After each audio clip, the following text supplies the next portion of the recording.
Sa isang eksklusibong panayam na inilabas ng media ng Japan, muling nagbigay ng kanyang matapang na opinyon ang dating WBO Super Featherweight Champion at promoter na si Masayuki Ito patungkol sa natatanging kakayahan ng kontrobersyal ngunit mapanganib na boksingero na si John Riel Cuadro-Alas Casimero.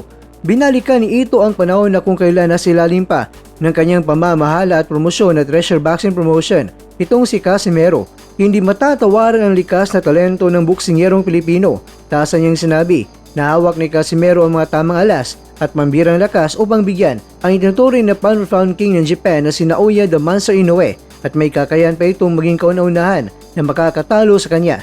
Pero gayon pa man, binigyan din ni Ito na may isang napakalagang kondisyon upang mangyari ito. Taglay ni Casimero ang pambirang lakas at kakaibang anggulo ng suntok na pwedeng magpabagsak kay Inoue. Pero bago niya harapin ang isang elite boksingero tulad ng Monster, kailangan niyang bumalik at doon magsanay sa Amerika. Ang kalidad ng sparring at disiplina sa Amerika ang huling piraso na magpapasabog sa kanyang potensyal. At ayon sa pagsusuri ng Yahoo News Japan, naniniwala si Ito na kung seryoso si Casimero sa kanyang karera, ang siyentipikong paraan ng pagsasanay sa Amerika ang susi upang maging 100% ang kanyang kahandaan laban yan sa isang flawless na boksingero na tulad ni Inoue. Ngayong hindi muna si Inoue ang realidad kundi ang pamilyar na kalaban ng mga Hapon na si Luis Pantera Neri. Isang malaking tanong ang bumangon, sino nga ba ang pipiliin ni Mr. Ito na mananalo sa bakbakang Casimero kontra yan kay Neri? Matatanda ang si Neri mga kwento ay galing sa isang matikas na laban na kung saan nagawa niya pabagsakin si Naoya Inoue sa unang round bago ito tuluyang napigilan. Si Casimero naman ay naganap ng malaking pangalan upang muling mapansin sa world stage. Kung pagbabasihan ang naging pahayag ni Mr. Masayuki Ito, magiging isang napakatinding toss-up o dikit na laban ito. Ngunit may kunting bintay siya para sa kanyang dating alaga. Para kay Casimero, kung dadaan ito sa tamang kampo at ensayo, ang lakas ni Casimero ay kayang patulugin si Neri.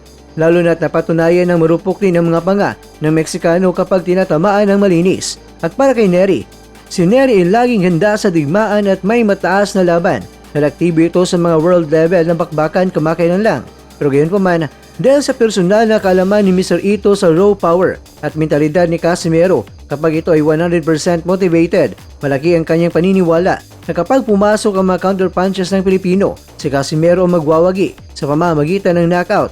Ngunit binalaan niya na kung si Casimero ay magiging pabaya sa ensayo, madali siyang madiriklahan ng mabilis sa kombinasyon ni Neri. Samantala mga kwento, habang mainit ang diskusyon sa Bantamweight Division, naging usap-usapan din sa boxing world ang opisyal na anunsyo mula sa Golden Boy Promotions at boxing scene na nakatagdang bumalik sa lona ang unbeaten strawweight champion na si Oscar Collazo ngayong darating na June 20, 2026. Gaganapin ang laban sa Frontwave Arena sa Oceanside, California na kung saan ide-depensa ni Collazo ang kanyang korona. Subalit, sa halip na kapwa-kampiyon na si Pedro Tadura ng Pilipinas ang kanyang harapin, laking gulat ng mga kritiko nang inihayag na si Joey Canoy ang kanyang makakasagupa. Kaya dahil dito, mabilis na binansagan ng Pilipinong taga-subaybay ni Collazo bilang boy iwas.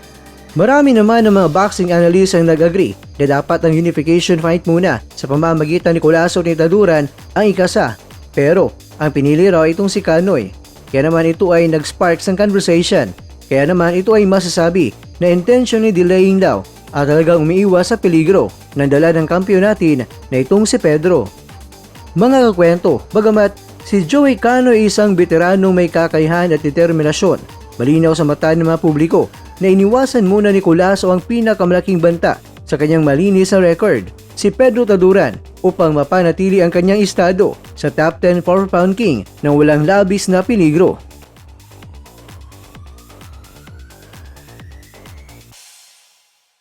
Sa bawat suntok, may pangarap sa bawat... Mga kakwento, hanggang dito na lang muna ang ating kwentuhan. Huwag kalimutan na mag-like, share at subscribe. Ako po si Mr. Kwento. Ito ang mga kwentong maaring hindi pa nakwento sa inyo. Tayo ng boses ang hindi pa napapansin ng mundo. Samahan niyo akong busisiin ang bawat kwento at bawat sakripisyo ng mga mandirigmang mga Pilipino. Ito ang kwentong di pa nakwento. Pilipinas para sa mundo. Pilipinas para sa mundo.